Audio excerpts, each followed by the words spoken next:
Issue 177. I'm Justin. He's JP.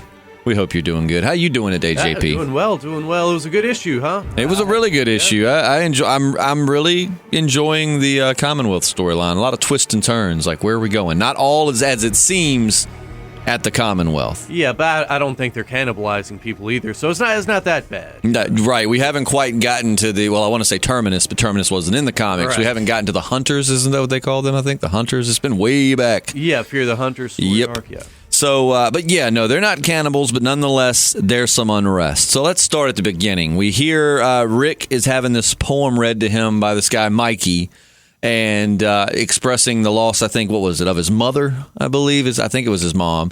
And you got to forgive us. This podcast is obviously late. It's been snow here. Work's been hectic. So, it's been like 2 weeks since I read it. But anyways, I think he's talking about his mom. And he talks about how easy it was to get it once it got to going. And then he tells Rick that he should start communicating his feelings a little bit better about Andrea. And Rick's showing us he's still not over that hump yet, man. You think Rick's just going to become like a beatnik, start wearing black turtlenecks and reading poetry for everyone? Rick's Coffee House. I think that I definitely think that this is going to leave a scar on him that we're not going to see healed. Kind of, all people have left scars that he's lost, but I'm saying, like, with Lori, he moved on. He still was strong enough to lead. It almost reminds me of a scenario where, like, an older person loses that person they've been with their whole life, and they just kind of wither away. It just kind of looks like Rick's kind of ready to go that route. Yeah, post-apocalypse, like, relationship time, I think definitely, like, doubles as opposed to just, like, regular dating time in the real world. Right, 2 weeks with someone in the zombie apocalypse is like 2 years of relationship. But moving on from that, so now I am happy for her, but I'm not happy because I love Glenn. But Maggie getting a little freaky-deaky with someone else, Dominic. Man, that's not Dominic. Dominic was Michonnes. I'm sorry. She's getting a little freaky with Dante. Dante, yeah. I was Dominic. I was going to say, she's really getting around. And Dominic's not here anymore, is he?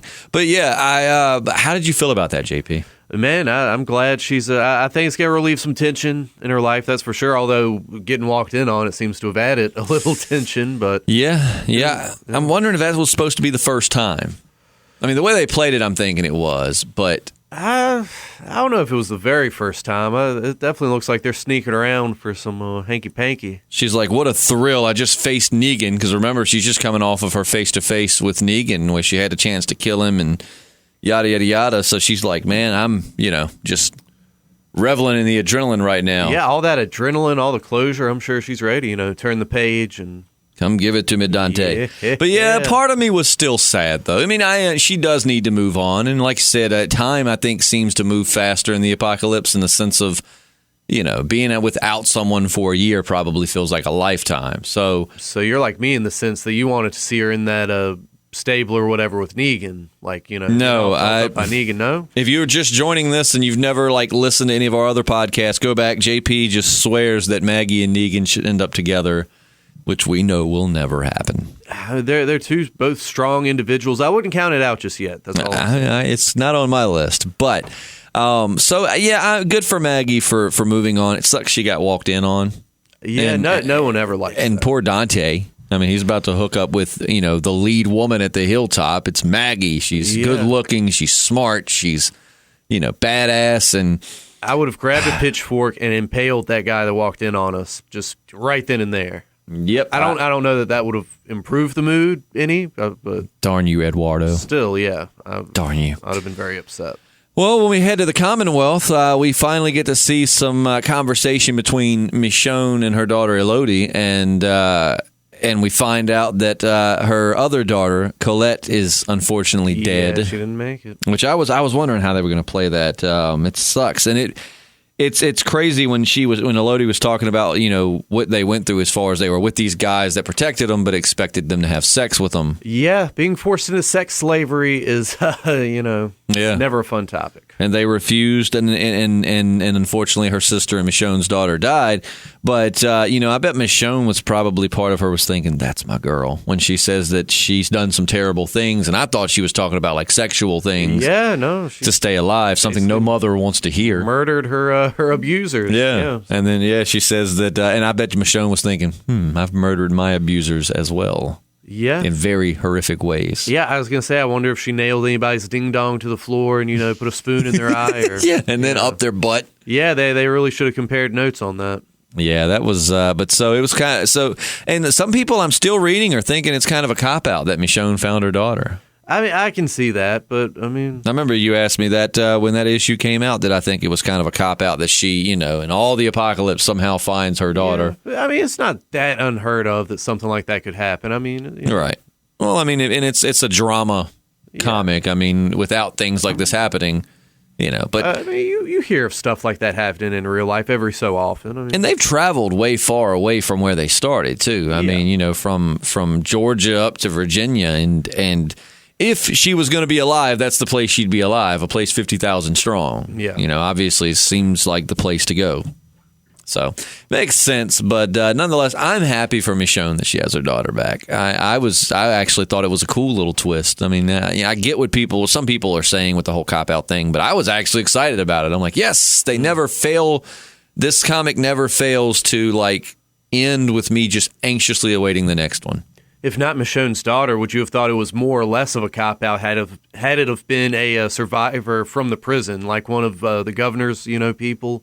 That somehow made it into the prison, barricaded themselves inside, but eventually did escape and ended up at the Commonwealth. And no, I don't think that. I think that would be really cool, actually. what about that chick that just blasted Lori in half and then gunned down the governor from behind? Oh, she's busy on her own book series. That's right. She did get a spin-off novel. I've got the first 4 or 5. Is that considered canon? Oh yeah, it's canon. Really? It's canon to the comics. Yeah. Gotcha. Mm-hmm. Huh. Rise of the Governor.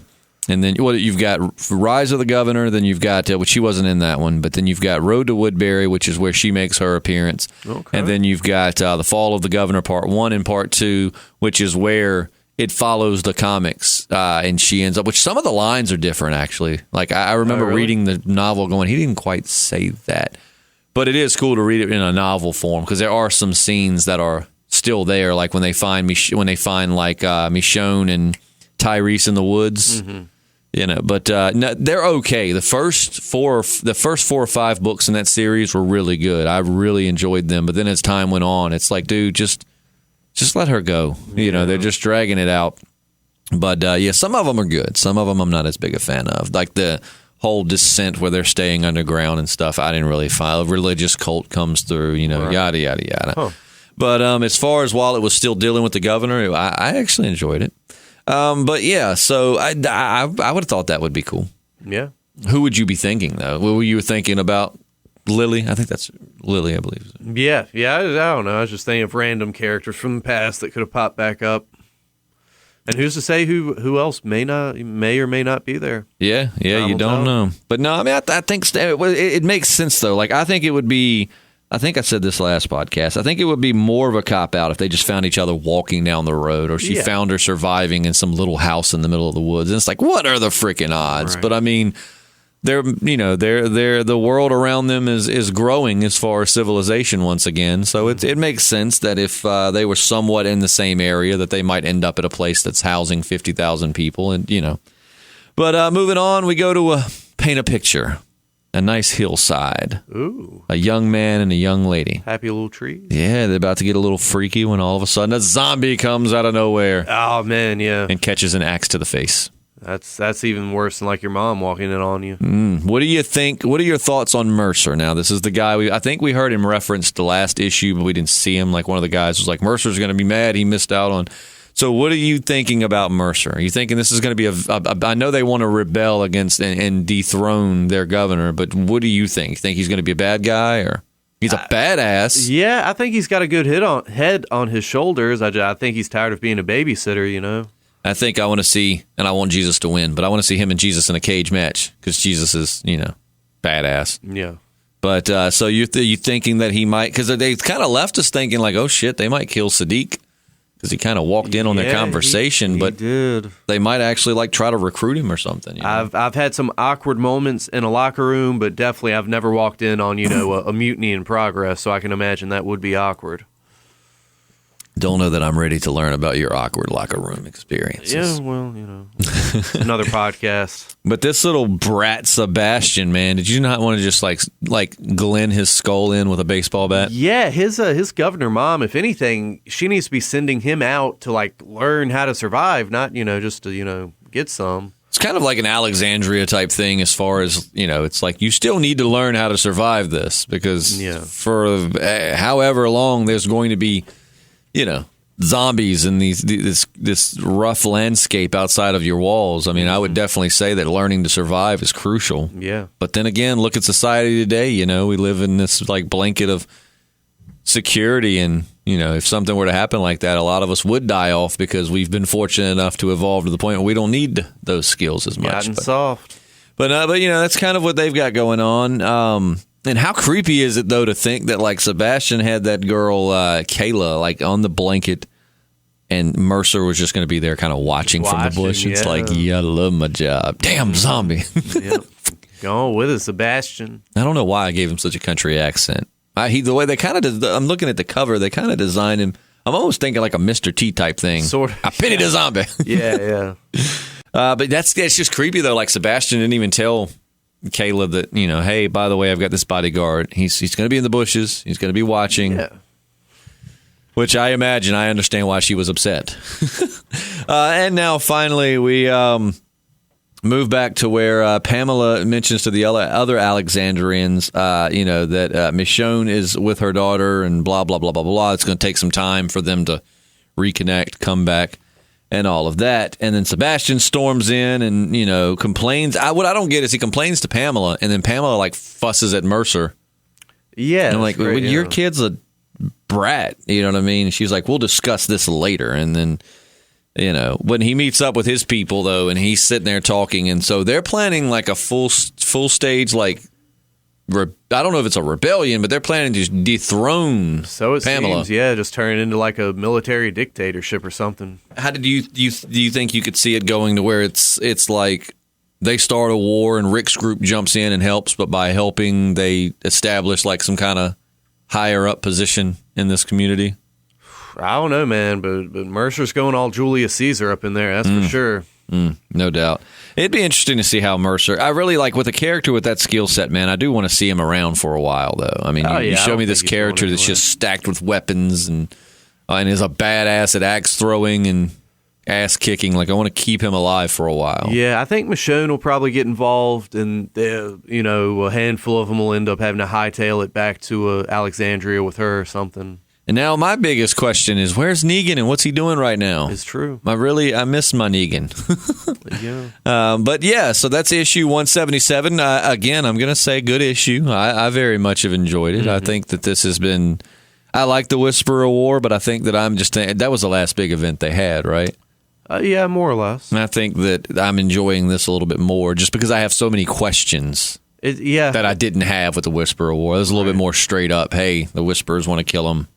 Yeah, it's a little more streamlined, I guess you could say. Yeah, I mean, enjoyable. Don't get me wrong. We got some great Negan and Rick moments out of that. Yeah. I've thoroughly enjoyed it. However, I think that just because I have so many questions, I'm going to say at the moment I'm enjoying this a little bit better, but that could change.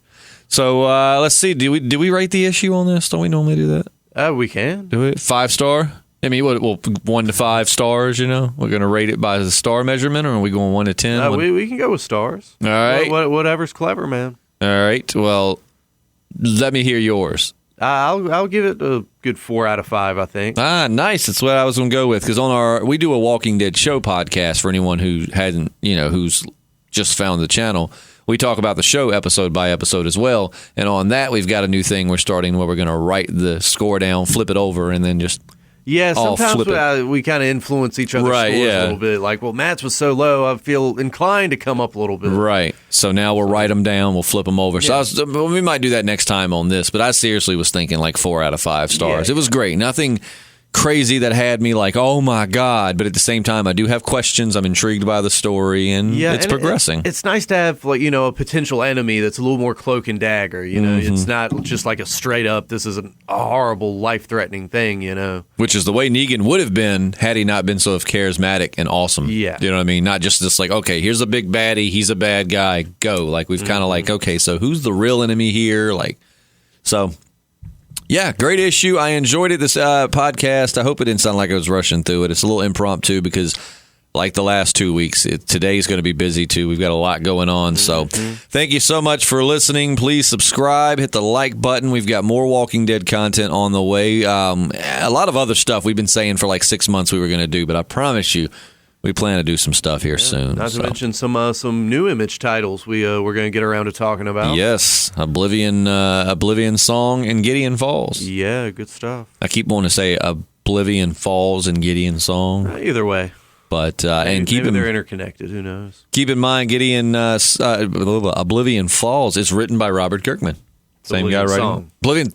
Yeah, we're gonna get there, pal. It is like 6 in the morning. So. Yeah, Oblivion Song. That's by Robert Kirkman. So I'm excited. We're going to talk about that, and Matty D might be joining us on that. We might bring him into the Comic Cast world for that one because I do think he's reading that one. So we shall see. But until next time, I'm Justin, and I'm JP. Thank you for listening.